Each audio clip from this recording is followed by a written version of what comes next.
What's Yo, going what's on, man? good? How you feeling? Man, I'm good. Man, I'm blessed. Too blessed to be stressed. Everybody here rocking their bag talk one-on-one t-shirts. Fam, like it's been it was crazy. So I went to Chow last night. I'm at the Chow Hall and people was just wearing the shirts. You know what I'm saying? Like we got merch out here in Africa, man. Like think about that. That's pretty crazy. Shout out to y'all, man. Like this bread would be nothing without y'all, and you know what I'm saying, our viewers and everything. If our viewers check in the chat, if you check in the chat, we got the link for the t-shirts. Everybody rocking that bag talk 101. They even rocking it over here in Africa. If you go to the Shopify link and you type in the word family on your way checking out, you're gonna get 30% off of the bag talk 101 t-shirts, and they will be shipped to your house. Actually, recently we had a few t-shirts that were shipped out. So, tap in, support the brand, support your team. We want to keep bringing you quality content. Within the following weeks, we're going to start bringing out reaction finance videos, right? Because as much as we want to inform y'all about, how to get to the bag, how to maintain the bag, how to keep the bag, how to grow the bag, we want y'all to, be entertained over here. We got a couple different things going on with the finance channel and a bunch of different things going on. So we really appreciate y'all. Tap in, grab y'all merch. We got a few t-shirts coming on the way too. Just, different things. If y'all got any ideas, I'm saying, drop, some ideas in the chat as far as what you want to see from the brand. Trey, what's going on with you? How you feeling, player?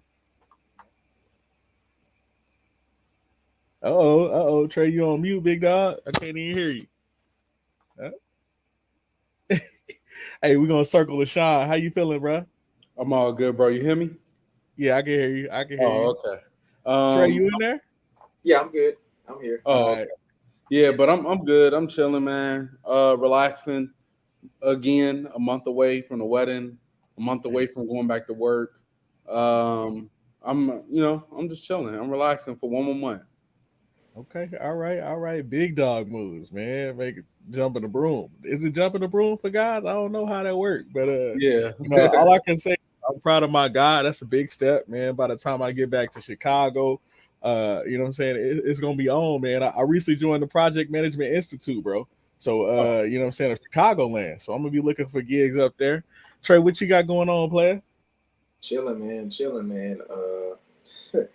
trying to take care of this corporate work and taking on a couple of projects. But most important, I'm just really out there networking, trying to see what's available. Looking to apply to a couple of new roles within a couple of months. So just been hitting the ground running, trying to network and figure out what career path I want to go down. Okay, outstanding. Yeah, I'm proud of my guy Trey, man. He doing the things that, you know what I'm saying, at his age, I wish I would have been doing. Like, it's kind of prorated. I mean, our careers are a little bit different. So, with the military, you got to put in the time, you got to put in the effort, you got to get your bumps and bruises, and you start to level up. You know what I'm saying? At your age, I was still enlisted. I think I was a specialist at the time. But that grind, it don't stop, man. Sometimes you're gonna have to make the sacrifice either way. So you might as well make it on your own fruition on what you want to do. So I'm extremely proud of you, Trey. Keep rocking, keep doing your thing out there, man. Keep networking in corporate. You know what I'm saying? The other day, my guy, when we talk about this bag, like we really out here getting to this bag. You know what I'm saying? I think people, they kind of, a lot of people talk about the bag, but if you look at their 24 hours, it don't look like they get into the bag. So, that kind of makes it complicated. We're gonna get into this. So if we're looking at, get into the bag, right? It's one of those things where on the collegiate level, it's been a lot of controversy as far as recently the NCAA allowed people to get sponsorships and money and likeness and different things like that as far as college athletes. Because I think a lot of people, they don't realize that a lot of these college athletes are extremely underpaid, right? They literally spend a 24 hours thinking about how to get back on the football field or the basketball court or the tennis court or any of those things. It's a full-time job, right? And, people talk about going to the NFL, but a lot of the people, I don't know if y'all had this experience, but a lot of the athletes that I knew, man, they was barely getting by. Like, you know what I'm saying? They might eat a little bit at the chow hall, but they was exhausted, man. They would come in and fall asleep in class. I don't know, Shawn, did you and Trey, did y'all have any of those experiences, experiences with college athletes? Yeah, I knew a couple that because they were like walk-ons, right? So you had the traditional people that used to get the full rides, but I knew a couple of guys that were walk-ons, and the university tuition is already expensive. Like one of the guys I knew, he went to Baylor, so Baylor's like $60,000 a year, and it's a private school, man. But this, like I said, this guy was a walk-on, and he would tell me, he's like, man, used to go to the food banks and sometimes have to eat like ramen noodles, and he was like, man, I was barely getting by, man, trying to pay that tuition, and then trying to do football, and football take up a lot of your time though. Like people don't realize it that really does. Like you literally training all day, like between the weight room and practicing. It's very hard to juggle school and that at the same time. Yeah. When I was in freshman year, I had a roommate named Tanner. Shout out to Tanner. He ended up doing a walk-on for the football team, and I remember he used to wake up at like 5 o'clock in the morning every single day and have practice, and then have to go, to class, and he had to go to the gym, and sometimes he had practice at night, and I'm just like, bro, like, are you getting a scholarship? And he was like, nah, because I walk alone. I'm like, man, you doing all of this and they ain't even like taking care of some of your tuition.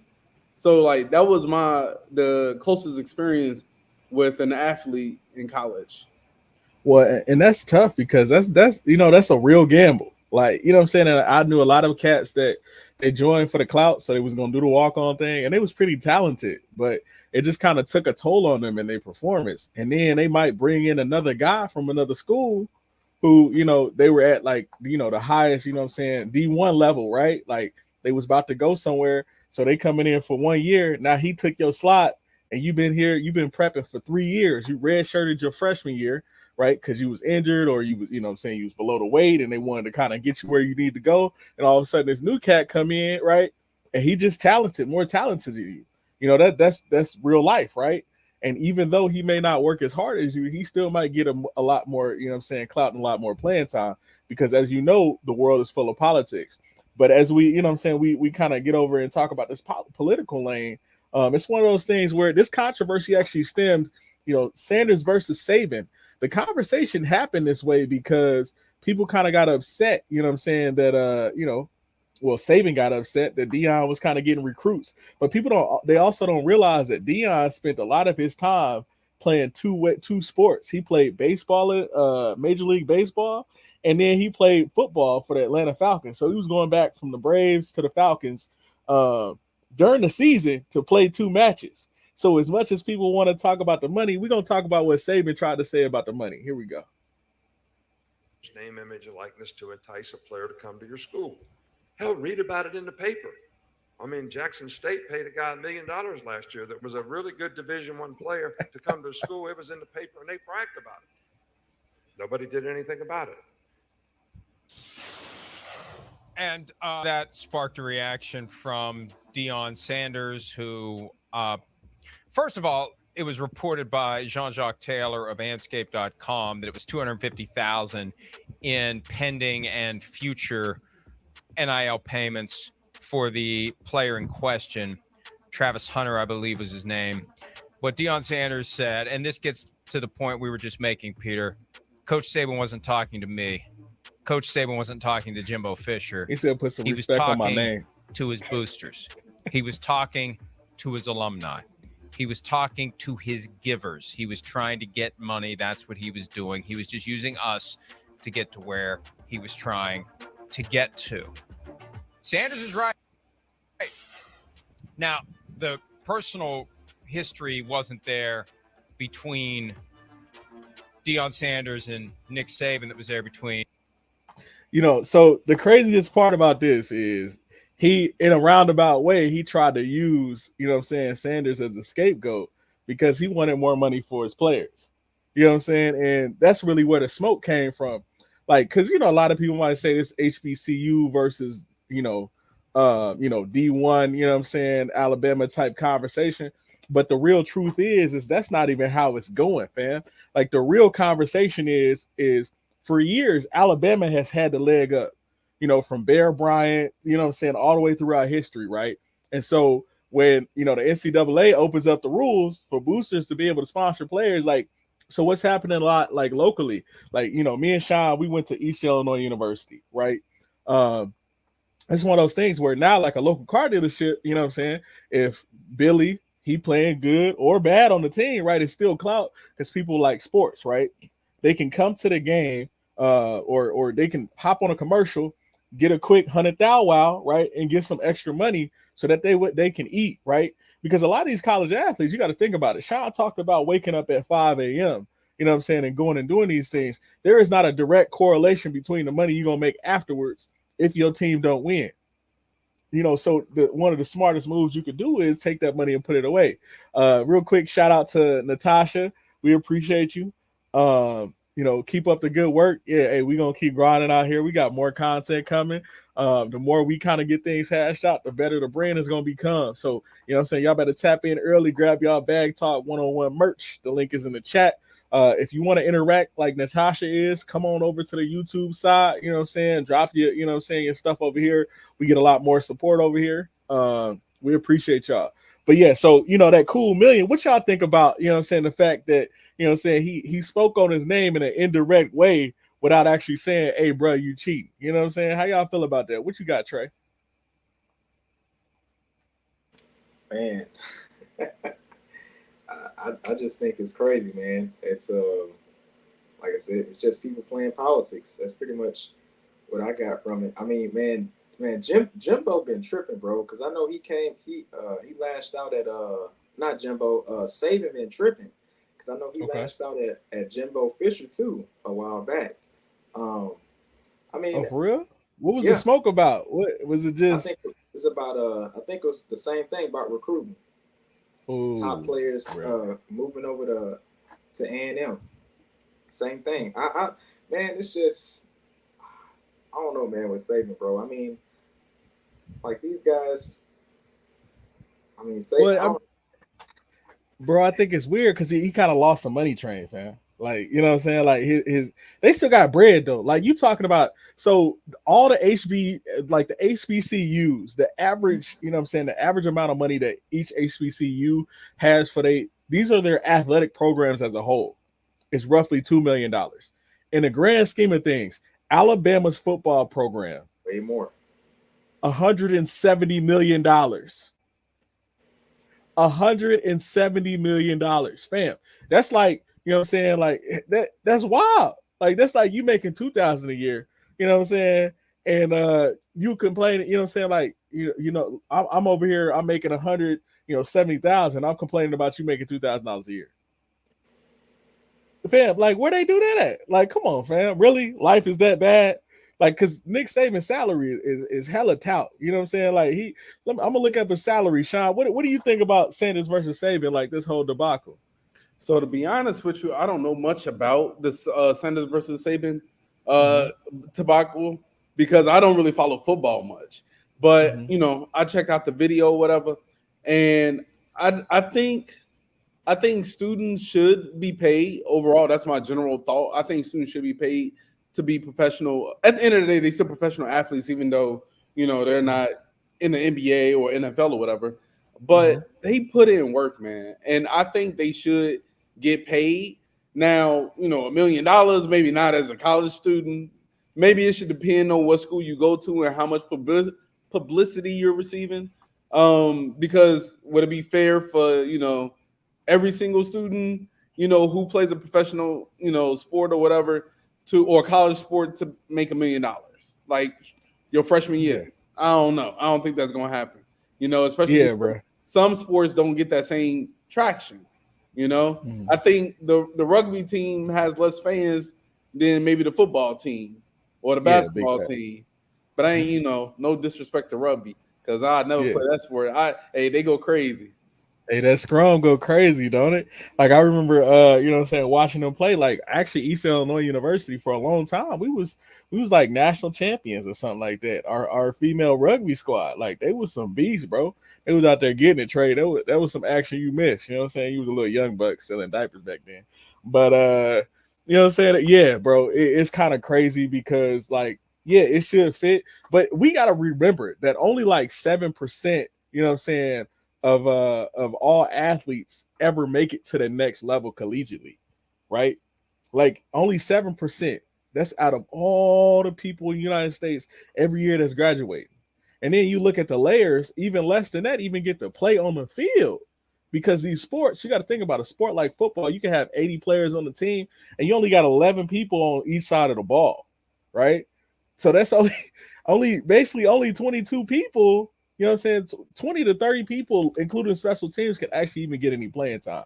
That's what's kind of garbage. Like when you look at it, you're like, dang, really, you complaining? I just looked at Nick Saban's salary. He make about $9 million a year, fam. Like, so if we, bro, really, we cry, we know you're a ball boy. He probably make a good $100,000, and he not even playing on the field. You know what I'm saying? So if we actually looking at it, and that's not even incentives, bro. He probably get the room and board. What you a RA in college, Shawn? Nah, I wasn't an RA in college. I never had to work because of the scholarships. Oh yeah, see, Shawn has scholarships. Like my man that's waking up at 5 a.m. every morning going to practice. Then he got to go to class. He can't get a little tick, man. That's kind of crazy, bro. Like that's kind of sad. So I think this curves into a different topic. When it comes down to going pro, would you go pro early? Still go pro early. My theory, and this just may be me, I'm thinking the fact that if you actually look at it, it's one of those things. If y'all gonna pay me during college, I might go to the NFL with these bigger dudes and blow my knee. Like I'm taking the bag while I'm in college. I don't know, man. I mean, going pro early, if you top 10, cool. But if you not, fam, go ahead and get them extra reps. That's how I feel. Trey, would you go pro early? What you think, bro? No, man. I think you hit it right on the head. Most players, like, if you're not a top player, then it don't make sense to go straight to the NFL, because oftentimes what you kind of see, like these people have like raw potential. They could be like gems, like within the second round or third round, but they have raw potential. So it hasn't been really developed yet. So staying in school for like 3 to 4 years, it allows you to get those reps in and allows you to become a greater player. And another thing is, like, a lot of these guys that would do that, what they would end up doing is lacking experience as well. So they may be sitting out in the NFL for a while too. Like they may be on the sidelines for about 2 to 3 years before they even get like playing time. And then you have the point of getting a degree, because the average career in the NFL is about 3.3 years. That was something I was looking at on my lunch break today. And so if that's the case, then if you're going straight out of school, then like I said, it just depends on who you are. But like we see a lot of cases where a lot of these guys, they're not really managing their money. But and then it's like after you retire or after you stop playing, then what? Like, what do you have to fall back on? Like I remember even my uncle, he played. He didn't play football, but he played baseball. He was getting to go to the MLB before he blew out. Shout out to Unc. Yeah, shout out to Unc, bro. Yeah, well, and that's hard. Like with that MLB conversation, you talking about cats that I knew people who had MLB contracts right out of high school. So they could have taken the opportunity to go straight, because in the Major League Baseball league, it's fast stuff. Like if you can pitch fast, that's what they want you for. Like they just want you. Some people they spend their whole career as relief hitters, or or relief pitchers. You know what I'm saying? Or they just a catcher. They come in, do their innings, and they get up out of there, right? Because you got to have a lot of pitchers in that bullpen, because y'all can play a game a night for a whole week, right? So shout out to Unc, man. That's kind of, bro. You're right. You got to make sure that you get, saving that bag, man. But, going pro in a baseball sense might make more sense, you know what I'm saying, than football, right? Because baseball numbers typically, unless you're like the SEC or, you in the Big Ten and you're on TV all the time, it don't really yield the same amount of money as you can go into the league. So I think you highlight something bigger there. Shawn, what do you think about going pro early? Yo, I'm kind of stuck on a decision, to be honest with you. I'm not really sure, because Shawn, make a decision. So hear me out. In one hand, I'm like let's be honest, like what is truly the point of a college degree? So that you can get a job, so you can make some money, right? Okay. Yeah, you can get your connections, like Trey said, that's cute. But at the end of the day, it's about making money. So if you can make money earlier, I say do it. But at the same time, just again, like Trey said, it's about making those connections, right? Yeah. And getting that extra experience through a college coach that maybe the NFL don't got time for. Maybe the NFL feel like they babysitting you if they got to sit there and teach you this stuff. Because maybe in their mind, you should already know it, right? That's true. So I feel like if you went pro early, let's say you pro for like a year or two, what's really the chances of you going back to college for a college degree? Because you might feel embarrassed that you didn't make it more than 1 or 2 years. Now you sit in class with a bunch of 18-year-olds, 17-year-olds. They looking at you, you 20, and they like, yo, he used to be pro. I don't know what happened. And he can't add. Dang, I see why he didn't make it. You get what I'm saying? So, well, fam, like you're not even talking about the repercussions of all the hits that you done took in college and then going to the NFL. I know people who had so many concussions in high school that they couldn't even continue to play. Like the Illinois High School Sports Association said, like, oh nah, fam, you gotta sit this one out. Like, we can't have you on the football field no more. And they expect, that it affected a lot of other sports as well. You know what I'm saying? So on top of taking the hits all the way from grade school, and now they recruit them early. They recruit them out of your class, bro. That's what I'm glad that you know what I'm saying, Shawn, I'm glad that you're a teacher and you're in the system early and having these conversations, because that bag you got to try to elongate it, right? But cats, they coming out of, getting recruited out of first grade, right? They're looking at the long game with a lot of these cats, and if you don't think about that, that can kind of, push you out of the boat as far as finances go. But yeah, bro, I don't know. That's tough, because they highlight a lot of times these athletes going back and getting degrees after they're in the NBA, but a lot of times that's easy because the money part is already taken care of. It's a luxury for the school, and it wouldn't surprise me if these schools was incentivizing these individuals to come get a degree, right? Hey, come get this free degree. Here go a couple of extra bread, for the kids. They guarantee a free scholarship, because most kids, their parents, just because there were legacies from the parents don't mean they got the skill set to, put the ball in the hoop or score touchdowns or, win the tennis match, even bowling, shout out to JoJo in the chat. They be over here jumping on YouTube. We ain't gonna put up his other comments. If y'all want to see what JoJo be talking about, he be going hard over here on the YouTube streets.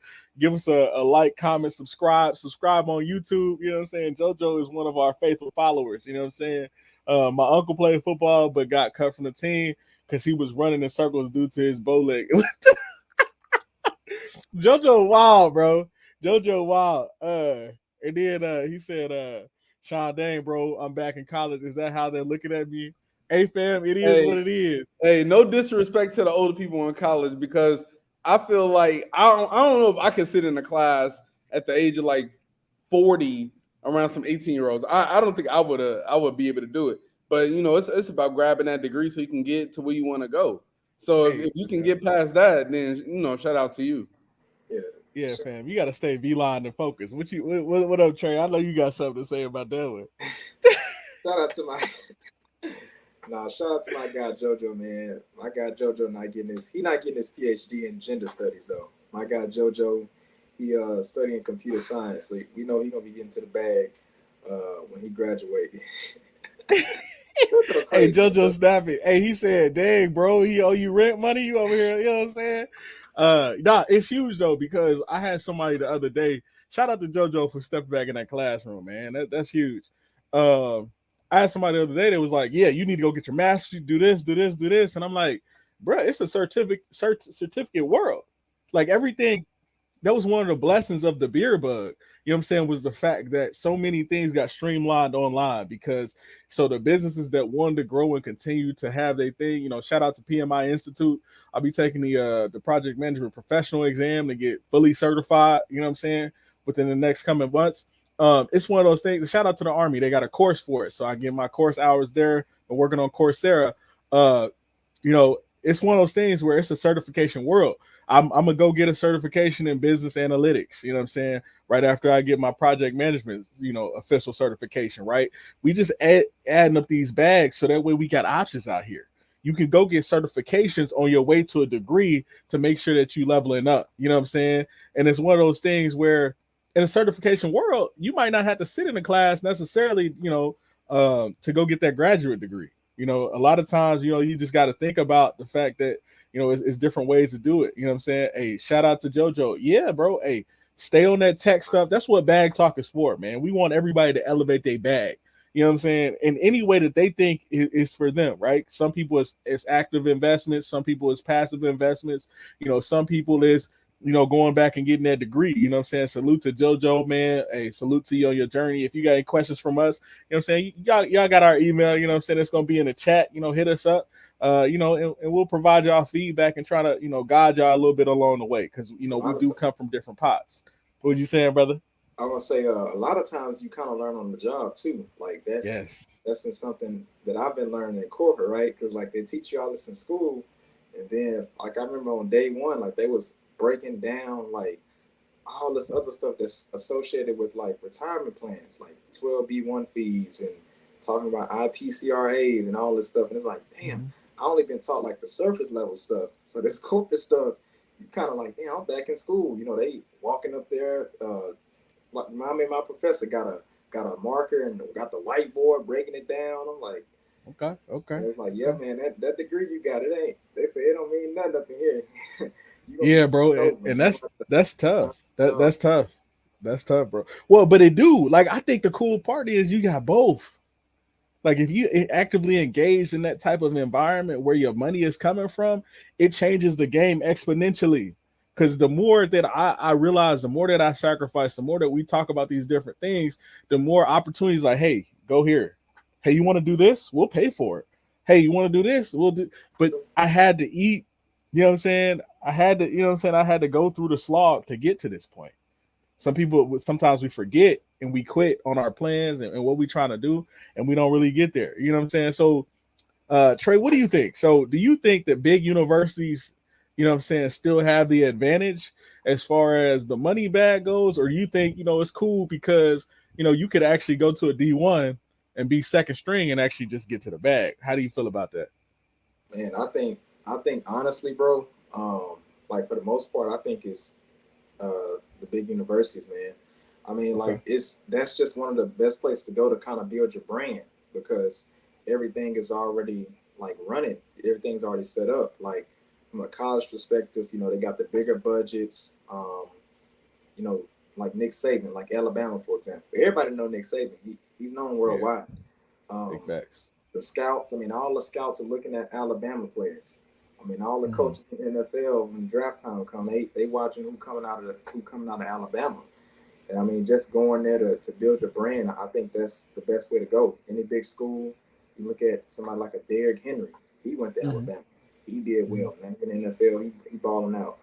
So, I mean, it's just like personal brand. Yeah, I'm going with the big university. I mean, you can go to a smaller school and make something happen. But I mean, I'm all for just maximizing your potential and just putting yourself out there on the biggest platform, and that's definitely going to be done through a big university. Well, and that's huge, you know what I'm saying, because you highlight something else with your you know what I'm saying, and his knee and everything that happened there. When you at a bigger school and you on a bigger platform, there are more opportunities for you after football. Because a lot of people will see your dedication in football and be like, okay, this guy, a lot of cats, they cross over to, sales and they cross over into, different things. I had a shout out to, my old one of my department managers when I was a training manager, when I was training people how to run stores and lead, even, at an organization like Jimmy John's, right? He actually went to the league and blew his knee with the Steelers, but he played at Purdue, he played with, what's his name? He played for the New Orleans Saints, Drew Brees. So he actually played football on the Rose Bowl team with Drew Brees, right? So, they went out there and did their thing. But it's one of those things where that, those opportunities that you get at that level are huge. And if you take control over those opportunities leverage into bigger opportunities. Because I know a lot of cats that would do well in ROTC even if they wasn't going to the league. You know what I'm saying? So if by sophomore year they decide, or they want to go back through ROTC, become a military officer, we take that type of leadership over there. But the bigger the program, the more opportunities. So I'm glad you highlighted that. Real quick, JoJo said bigger universities offer more, like, for example, JSU have, Deion Sanders there, which should be good enough to be on ESPN, but because it's a smaller school, they barely get on BET channel, right? Yeah, so that's huge. And a lot of these small HBCU schools, they actually have to go through the funnel and they get creamed. It was doing like pay for play games. So what a school like Alabama would do, they would give that school like $2 million or something like that to play in a game where they get slaughtered. Which is, kind of scary and demoralizing for a program. But at the same time, if it's the wrong or the right program, I mean, the $2 million helps out exponentially with your school. Like, if we being completely honest, plus one of your players, if they go off, you know what I'm saying, on a major D1 school, bro, hey, it's game time. You already know what it is, because Shannon Sharp actually went to Jackson State. And so, was it Jackson State? No, he went to, was it Savannah? It might have been Savannah State, I think. Yeah, he went to Savannah. Was it Savannah State? Yeah. So, you know what I'm saying? He got to go off, and he's still, buff in his 50s doing his thing, right? Shawn, what do you think about the opportunities, leveraged by bigger universities? I don't think much has changed if I think about it that way. Because at the end of the day, if you're a football player, obviously you'll want to go to the bigger school to get more recognition. The only difference is a paycheck now. But I think what it does do is give an opportunity for people, like for the students, to make some money, and hopefully they have some type of financial education and financial literacy, and maybe they can do some big things with the money that they now getting, like investing in stocks and real estate. Well, they're gonna get that if they tap into Bag Talk. I think that would be huge, because it would suck to go to school, not get paid at all, don't go pro. You got a regular degree, you get a regular job, and then that would be the end of it. Or you go to school, you get paid for your sport. Let's say you still don't become professional, but you come out and you got more money than you had before. That's real. That's real. That is real. That is real. And I think and that having that, go ahead, Trey. Were you about to say something? No, I said I agree with that. Yeah, well, and then having that opportunity to leverage those things. Like, everything is about the small opportunities. It's usually not about the big opportunities. Even for these big athletes that make it to the bigger scale, it's about what they did every day at practice, the type of commitment that they put in to be that elite athlete. Because talent only takes you so far. If we look at, the Michael Jordans, like Michael Jordan, he wasn't extremely talented. He wanted to outwork everybody. Like, when he came to your team, he was new where it was from, college to the NBA, different things like that. He was trying to pick apart the best person on the team, right? Because success leaves clues. And that type of energy you can't, you can't make up. Shout out to Miss Zora. She said, but I would think that because everyone scouts to D1 schools, more recruits would want to check out HBCUs to find untapped talent. Yeah, that's huge. There is a wave of the HBCU becoming, bigger and better powerhouses. But that's going to take a whole movement, right? Because you fighting a Division I, system that is thick through and through. They still got a lot of leverage. They still got the TV coverage. But the more and more that things transition from, watching a regular TV to getting on the fact that now a lot of people, you can catch stuff online. The HBCU, they can form a whole network to where they got this phone right here. They can put out an app, and, do their thing on there, start an app where we can watch the games and be like, okay, hey, this is what happened at this game. But they're going to have to make it entertaining. It's going to have to be, a conglomerate of a bunch of different things. We know they music be on points, they bands be setting it off, dancing, doing their thing. So if they get, the dynamics in tow, like, here on the network, right? We talk about fitness, finance, leadership and growth, right? So we talking about different facets of getting to the bag across the board. That changes the environment because they can come here for a one-stop shop. They trying to get their fitness up. We got Robbie with the Caber Conquer. They trying to get their bag up. We talk about different ways of diversifying it. And so that's going to be huge. She also said that, especially if the NFL isn't drafting more players from HBCUs, they may feel the pressure to have more recruits from there. Yeah, that's true. That's true. Society does fuel pressure. Zora really highlighted something is a lot of times social movements create change. You know what I'm saying? Invaluable change, because you got a lot of athletes out there that just ain't getting the same clout. So it gives them a lot of opportunities to go back to their communities to talk about, you know what I'm saying, HBCUs and things like that. Shout out to JoJo, you know, as we clean this up. It's a lot of talent at HBCU colleges, but the NFL doesn't want to pay them any attention. Yeah, that's kind of hard. And I think sometimes we got to remember that the NFL is a business. College, guess what it is? It's a business, right? High school, it's almost, in a way, it's a business. These are institutions, but a lot of these schools are private, right? So if you're looking at these businesses, you kind of got to think about it. Like, a lot of things, I remember going from high school to college and then college to the real world. I used to take a lot of things personally.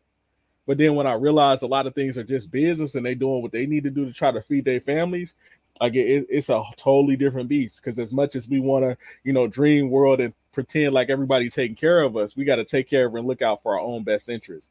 And, you know what I'm saying, set boundaries. So that's huge. You know what I'm saying? But yeah, hey, he also highlighted, you know, it's a lot of undiscovered talent, you know, medical, law, STEM programs, a lot of these HBCUs as well. Yeah. And the whole HBCU thing, a lot of these HBCU schools, as they go into the limelight, they also going to have to clean up their academics because there are quite a few HBCU schools that were on the bubble or have been discredited, right? So we got to look at the whole ecosystem of, okay, if I go to this school, just because they football is good doesn't necessarily mean I'm going to get a quality education. So it depends, because most cats are not going to go to the NFL. That's, you know, a very small percentage. You know what I'm saying? Like, even looking at being in the military, like, we are like 1%, you know what I'm saying, of the population. You know what I'm saying? Even less than that, because less people are fit. You know what I'm saying? So it's one of those things where right now we had a recruiting backlog, right? So it's one of those things where being such a small amount of portion of the population, that makes things really, really hard. You know what I'm saying? Oh yeah, we appreciate you, JoJo. Man, hey, we just trying to bring knowledge and understanding. You know what I'm saying? As we wrap up this episode, you know what I'm saying, I'm go ahead and, you know, drop the link in the chat, you know what I'm saying, for the t-shirts as well. Go ahead and you know what I'm saying, copy your Bag Talk merch. We appreciate y'all tapping in. Everything goes back in, you know what I'm saying, to the brand so we can build it. We've been running Google ads to make sure we're getting the word out there, different things like that. Coming up with, you know, pretty soon we're gonna be dropping our reaction videos, you know what I'm saying, and different finance stuff, you know what I'm saying, kind of groom things. Trey, what you got to leave us with, you know what I'm saying, on this financial tip before we close out? I was just gonna say, you know, that's, unfortunately, I do agree that it's true. Like, the school you go to is very important. Like, obviously, I go to a big PWI, over 70,000 students attend the school. So when it's on a resume, you know, people, they're more likely to give you an interview. So it's definitely one of those things where you got to kind of be cognizant of that. If you're going to these schools and just to get a degree, versus playing sports. So I just wanted to leave off with that. And then I also wanted to touch on something JoJo said. He talked something about a Series 7. JoJo, make sure you reach out to me after the show, because with the Series 7, I have to be kind of curious, what are you going to do with that? I'm looking to get the 7-2. Are you looking to go into financial advising, or you just want to place trades for clients, or what are you looking to do with that? So just tap in with me after the show regarding that. Okay, outstanding. Kind of out here spreading the wealth, man. We appreciate you highlighting that one. Sean, what you got for us, brother? I just want to say shout out to the chat. You know, Natasha, JoJo, and Zora. Thank you so much for, you know, engaging with us. And for everybody else, don't forget to like, comment, and subscribe so we can build up, you know, some more engagement with everybody else out here in the world. Yeah, man. And, you know, if y'all have any, you know, topics or anything y'all want us to cover, you know, shoot us an email, you know what I'm saying, to any one of our emails. And, you know, just let us know how y'all feel about things, and you know, the things that y'all want to talk about, you know, in the topic, in the chat, you know what I'm saying? Every comment helps. Every like helps. Right now we up to 312. Our goal by the end of the summer was to be up to 500 subscribers. So the truth is, if y'all got any friends, you know what I'm saying, any friends, it don't matter if they never check out an episode, you know what I'm saying, hey, send them through to subscribe. You know, we would want them, you know what I'm saying, in the most amazing world, we would want them to like it, you know, comment, you know what I'm saying. But we building a brand, right? You know, subscribers matter. Every subscription matters. Every like matters. Every comment matters. If y'all notice, within 24 to 48 hours, you know what I'm saying, we always responding back to y'all, interacting with y'all on YouTube. I'm currently deployed. What is like two? Hold on. It's 3:45 in the morning. You know what I'm saying? We coming together. They back stateside at 7 p.m. for them. You know what I'm saying? We really dedicate our time, you know what I'm saying, out to spreading financial knowledge and getting right. You know what I'm saying? So without further ado, we appreciate y'all. This has been Bag Talk 101. I'm Tommy. I'm Shawn. I'm Trey. And this is Bag Talk 101. We appreciate y'all.